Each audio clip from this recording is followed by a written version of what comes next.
Assalamu alaikum students, welcome to Alham Dynamic World. This is your biology teacher. Students, biology first year, chapter number 6 Kingdom Prokaryote पे बेटे हमने बात शुरू की थी और आज हम उसके नेक्स्ट लेक्चर के ऊपर बात करेंगे। हमारा आज का टॉपिक ऑफ कंसर्न है बेटा न्यूट्रिशन इन बैक्टीरिया, कि एक बैक्टीरिया अपनी बॉडी में फूड को कैसे इनटेक करता है, उसकी ऑक्सीडेशन करवा के रिडक्शन करवा के वहां से एनर्जी कैसे ऑब्टेन करता है और उस एनर्जी को अपनी बॉडी में वो कैसे इस्तेमाल करता है। आज हमने ये बातें कुछ देखनी है बेटा इंडिविजुअल कोई भी हो, चाहे वो माइक्रोस्कोपिक है चाहे वो मैक्रोस्कोपिक है, इंडिविजुअल कोई भी हो, उसे अपने काम करने के लिए एनर्जी की जरूरत पड़ती है। बिल्कुल उसी तरह एक बैक्टीरिया को अपनी बॉडी की ग्रोथ करवाने के लिए एनर्जी की जरूरत पड़ती है। उसी बैक्टीरिया को अपनी बॉडी में डिफरेंट कंपोनेंट्स की मेंटेनेंस के लिए भी एनर्जी की जरूरत पड़ती है। उसी ऑर्गेनिज्म में रिप्रोडक्शन करवाने के लिए भी उसे एनर्जी की जरूरत पड़ती है बेटा। तो एनर्जी एक बैक्टीरिया की बॉडी में इतने सारे काम करने में हेल्प करती है। तो क्वेश्चन फिर ये राइज होता है कि अगर बैक्टीरिया में एनर्जी इतनी ही जरूरी है तो उन्हें किन सोर्सेज से वो ऑब्टेन करता है। क्या बैक्टीरिया एनर्जी खुद बनाता है, क्या वो बाहर से एब्जॉर्ब करता है, या उसके पास कोई और मैकेनिज्म है। उन सभी मैकेनिज्म्स को कैटेगराइज करते हुए ध्यान में रखते हुए साइंटिस्ट ने ये कुछ मेन टाइप्स बनाई हैं बेटा। बैक्टीरिया इन कैटेगरीज में से किसी एक से बिलोंग कर सकता है, जितनी भी टाइप आज तक पढ़ी गई हैं बेटा।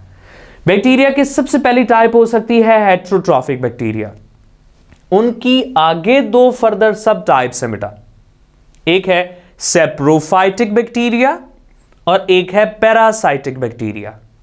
फिर बैक्टीरिया या तो ऑटोट्रॉफिक हो सकते हैं, जिनकी फर्दर आगे दो टाइप्स हैं, एक है फोटोसिंथेटिक बैक्टीरिया और एक है कीमोसिंथेटिक बैक्टीरिया। कुल मिलाकर ये 6 इंपॉर्टेंट टाइप्स हैं बेटा।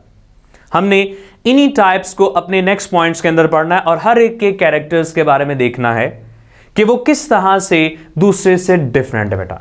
तो हमारी पहली टाइप होगी हेटेरोट्रॉफिक बैक्टीरिया बेटा। ऐसे तमाम बैक्टीरिया जो अपनी एनर्जी खुद नहीं बना सकते बेटा, वो बैक्टीरिया जो सिंपल इनऑर्गेनिक कंपाउंड्स को कंबाइन नहीं कर सकते, उनसे लार्जर कॉम्प्लेक्स ऑर्गेनिक कंपाउंड नहीं बना सकते। दैट मीन्स कि वो जो अपनी फूड नहीं बना सकते, ऐसे तमाम बैक्टीरिया को हम हेटेरोट्रॉफिक बैक्टीरिया कहते हैं। तो डेफिनेटली बेटा कि अगर ये खुद एनर्जी नहीं बनाते तो इन्हें फिर किसी और से एनर्जी ऑब्टेन करना पड़ती है, किसी और से इन्हें फूड इनटेक करना पड़ती है जिससे ये अपनी एनर्जी बना सकें। तो फूड इनटेक करनी पड़ती है, एनर्जी को इन्हें बाहर से एब्जॉर्ब करना पड़ता है बेटा। तो ऐसे बैक्टीरिया जो बाहर से एनर्जी एब्जॉर्ब करते हैं, बाहर से फूड लेते हैं बेटा, हम उन्हें हेटेरोट्रॉफिक कहते हैं। और उनकी ये दो कैटेगरीज बेटे आपकी बुक में लिखी गई हैं। हम सबसे पहली टाइप की बात करेंगे सेप्रोफाइटिक बैक्टीरिया। बेटा सेप्रोफाइटिक बैक्टीरिया ऐसे बैक्टीरिया होते हैं जो डेड इंडिविजुअल्स की बॉडी से अपनी फूड लेते हैं बेटा, डेड ऑर्गेनिजम्स की बॉडी से फूड लेते हैं। एक ऑर्गेनिज्म जब डाई करता है ना बेटा, तो उसकी बॉडी में जो प्रोटीनिशियस मैस होता है, जो उसकी बॉडी का प्रोटीन पार्ट होता है, वो फुली तौर पर एनर्जी का सोर्स हो सकता है इन बैक्टीरिया के लिए। तो बैक्टीरिया क्या करते हैं, उसकी बॉडी पे जाते हैं और बॉडी पे जाने के बाद इसी प्रोटीन को, जो कि कॉम्प्लेक्स कंपाउंड्स हैं, ये बहुत ही ज्यादा बेटे कॉम्प्लेक्स कंपाउंड्स होते हैं, बैक्टीरिया इन सभी कॉम्प्लेक्स कंपाउंड को ब्रेक करता है with the help of their digesting enzyme. क्योंकि सेप्रोफाइटिक बैक्टीरिया जो होते हैं वो ज्यादातर डिकम्पोजर्स होते हैं बेटा, और इनके पास डिकम्पोज करने वाले एंजाइम होते हैं। ये डेड ऑर्गेनिजम्स की बॉडी पे जाते हैं, वहां पर जाकर अपने एंजाइम रिलीज करते हैं, और वो एंजाइम डेड ऑर्गेनिजम्स की बॉडी पे जो कॉम्प्लेक्स प्रोटीन्स होती हैं उसे सिंपल मॉलिक्यूल्स और कंपाउंड्स में बदलते हैं, उन्हें सिंपल मॉलिक्यूल्स में चेंज करते हैं जो ये एब्जॉर्ब कर सकते हो। एक बार जब ऑर्गेनिज्म की कॉम्प्लेक्स प्रोटीन सिंपल बन जाती हैं तो बैक्टीरिया फिर आहिस्ता आहिस्ता उसे अपनी बॉडी में एब्जॉर्ब कर लेते हैं, और जैसे ही वो बैक्टीरिया की बॉडी में आते हैं, फिर फर्दर बैक्टीरिया उन पे प्रोसेसेस करते हैं और प्रोसेस करने के बाद उससे एनर्जी बना लेते हैं। सो सेप्रोफाइटिक ऑर्गेनिज्म या सेप्रोफाइटिक बैक्टीरिया वो जो डेड ऑर्गेनिजम्स की बॉडी की प्रोटीन्स को ब्रेक करते हैं और उनसे एनर्जी लेते हैं, हम उन्हें सेप्रोफाइट्स कहते हैं। हमारी सेकेंड कैटेगरी आती है बेटा पैरासाइटिक बैक्टीरिया। ऐसे तमाम बैक्टीरिया जो अपने होस्ट की बॉडी के अंदर रहेंगे, वहां से फूड ऑब्टेन करेंगे और इन रिटर्न उसी होस्ट को नुकसान पहुंचाते हैं बेटा। ज्यादातर जो बैक्टीरियल डिजीजेस होती हैं ना, वो as a parasitic bacteria host की बॉडी में होती हैं। आपकी बॉडी में जब कोई बैक्टीरिया अटैक करता है ना बेटा, तो उस बैक्टीरिया के अटैक के अंदर आपकी बॉडी में यही फिनोमेना चल रहा होता है कि वो पैरासाइट है, आपकी बॉडी से शेल्टर भी ले रहा है, फूड भी ले रहा है और आप ही को नुकसान पहुंचा रहा है बेटा। तो parasitic bacteria which take food and shelter from the host, जो फूड भी लेता है, शेल्टर भी लेता है और उसी होस्ट को बेटा नुकसान पहुंचाता है। सो वो बैक्टीरिया जो होस्ट से फूड लेते हैं और उसे बीमारी कॉज करवा देते हैं, हम ऐसे तमाम बैक्टीरिया को पैरासाइटिक बैक्टीरिया का बेटे नाम देते हैं। तो हमारे हेट्रोट्रॉफिक कैटेगरी की ये दो टाइप्स बेटे आप लोगों को बता दी गई हैं, जो अपनी फूड खुद नहीं बनाते, बाहर से लेते हैं। नेक्स्ट कैटेगरी है ऑटोट्रॉफिक बैक्टीरिया बेटा, the type of bacteria which can synthesize their own food। ऐसे बैक्टीरिया जो अपनी फूड को खुद बना सकते हैं, अपनी फूड को बनाने की कैपेसिटी इनके पास होती है बेटा।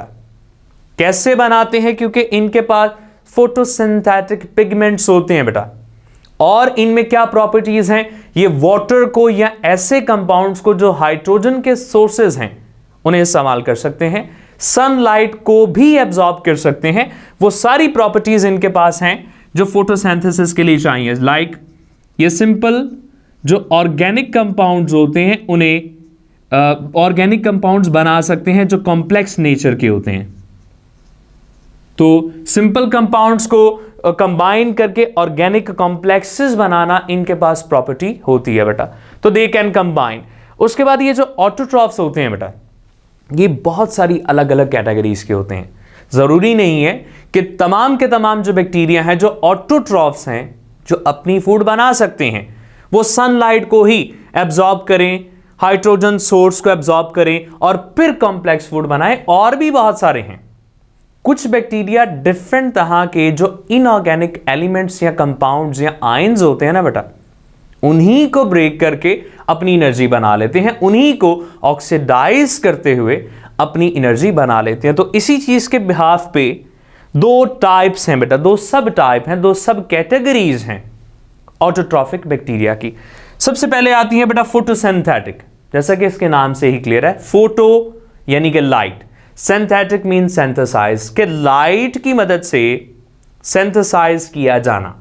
एक ऐसा प्रोसेस या एक ऐसा फिनोमेना जिसमें लाइट को यूज किया जाएगा और एनर्जी बनाई जाएगी। सो वो बैक्टीरिया जो सिंपली सनलाइट को एब्जॉर्ब करेंगे, उस सनलाइट को डिफरेंट जो हाइड्रोजन के सोर्सेज होंगे उनसे कंबाइन करेंगे, फिर इनके पास अपना फोटोसिंथेटिक पिगमेंट क्लोरोफिल होगा, इन सभी चीजों को कंबाइन करेंगे, साथ बाहर से कार्बन डाइऑक्साइड एब्जॉर्ब करेंगे। तो ये चीजें जिस वक्त ये अपनी बॉडी में एब्जॉर्ब करेंगे, तो एब्जॉर्ब करने के बाद ये वो फूड बना सकेंगे, ये वो फूड सिंथेसाइज कर सकेंगे बेटा जिनकी जरूरत इनकी बॉडी को होती है बेटा। तो कुल मिलाकर बात क्या है कि फोटोसिंथेटिक बैक्टीरिया अपनी फूड खुद बना सकते हैं सनलाइट को एब्जॉर्ब करते हुए। इनकी बहुत सारी एग्जांपल है बेटा। पर्पल फोटोसिंथेटिक बैक्टीरिया है बेटा। कुछ ऐसे सल्फर बैक्टीरिया होते हैं जो फोटोसिंथेटिक है, लाइक पर्पल ही हैं। कुछ purple non sulphur photosynthetic bacteria भी होते हैं बेटा, जिनमें सल्फर के कंपाउंड्स नहीं एब्जॉर्ब होते लेकिन फिर भी वो फोटोसिंथेसिस कर सकते हैं। मैं यहां पर एक टर्म इस्तेमाल कर रहा हूं बेटा सल्फर की। नॉर्मली फोटोसिंथेसिस में ये चीज आपने नहीं पढ़ी होगी, क्योंकि आपने पढ़ा है कि वाटर को एज अ हाइड्रोजन सोर्स इस्तेमाल किया जाता है। लेकिन वो बैक्टीरिया बेटा जो सल्फर कंपाउंड्स को रिड्यूस करने की एबिलिटी रखते हैं, वो क्या काम करते हैं? वो हाइड्रोजन सल्फाइड को in the replacement of water इस्तेमाल करते हैं। कुछ बैक्टीरिया वाटर की बजाय हाइड्रोजन सल्फाइड को इस्तेमाल करते हैं। जैसे यहां पर मैंने आपके सामने एक इक्वेशन बेटे लिखी है कि यहां पर कार्बन डाइऑक्साइड को हाइड्रोजन सल्फाइड से कंबाइन किया जाता है in the presence of sunlight और in the presence of chlorophyll. इन दोनों की मौजूदगी में हाइड्रोजन सल्फाइड कार्बन डाइऑक्साइड से कंबाइन करती है बेटा, और जब कॉम्बिनेशन होती है तो कॉम्प्लेक्स ऑर्गेनिक कंपाउंड, कुछ वाटर के मॉलिक्यूल्स और sulphur as a by product के तौर पे निकलती है। नॉर्मल फोटोसिंथेसिस में जो ऑक्सीजन होती है जो वाटर की जगह पर होती है वो रिमूव होती है, लेकिन यहां पर ऐसा नहीं है बेटा। यहां पर सल्फर निकलती है क्योंकि हाइड्रोजन जो है वो H2S की फॉर्म में यहां पर मौजूद है बेटा। तो फोटोसिंथेटिक बैक्टीरिया फोटोसिंथेसिस करते हैं बेटा। तो ये था हमारा पहला पॉइंट। नेक्स्ट है हमारा बेटा कीमोसिंथेटिक बैक्टीरिया के ऐसे बैक्टीरिया जो कुछ केमिकल कंपाउंड्स को केमिकल आयंस की ऑक्सीडाइजेशन करते हैं और उन्हें ऑक्सीडाइज करने के बाद उनसे अपनी एनर्जी बनाते हैं। जैसा कि अमोनिया है, नाइट्रेट्स हैं, नाइट्राइड्स हैं, सल्फर हैं और फेरस के आयंस हैं। कीमोसिंथेटिक बैक्टीरिया इन आयंस को तोड़ते हैं और तोड़ने के बाद अपनी एनर्जी बनाते हैं। तो कुल मिलाकर बेटा ये टाइप्स हैं बैक्टीरिया की जो अलग अलग तरीकों से अपनी एनर्जी बना सकते हैं बेटा। हमारा नेक्स्ट आज का टॉपिक एक सेकंड होगा रिस्पायरेशन इन बैक्टीरिया। लार्जर ऑर्गेनिक कंपाउंड्स का बॉडी में आ जाना या सिंपल आयंस का बॉडी में आ जाना काफी नहीं है। काफी तब होगा जब उनसे एनर्जी बनेगी, और एनर्जी बनाने के लिए होनी चाहिए रिस्पायरेशन, द सेलुलर रिस्पायरेशनल फिनोमेना बेटा। अब एक एनिमल या एक इंडिविजुअल कोई भी है, चाहे यूनिसेलुलर है, चाहे मल्टी सेलुलर है, प्रोकैरियोट है, यूकैरियोट है, कॉलोनियल है, व्हाटसोएवर, वो किसी भी कैटेगरी का क्यों ना हो बेटा, अगर उसने एनर्जी बनानी है तो उसे फूड को ब्रेक करने के लिए कुछ चीजों की जरूरत पड़ती है।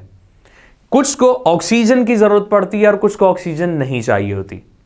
कुछ ऐसे होते हैं जो डीप सी में रहते हैं, ऑक्सीजन कभी कभार उन्हें मिल जाती है, कभी नहीं मिलती, जब वो ऊपर आते हैं ऑक्सीजन ले जाते हैं। तो ऐसे बहुत सारी अलग अलग टाइप के बैक्टीरिया होते हैं।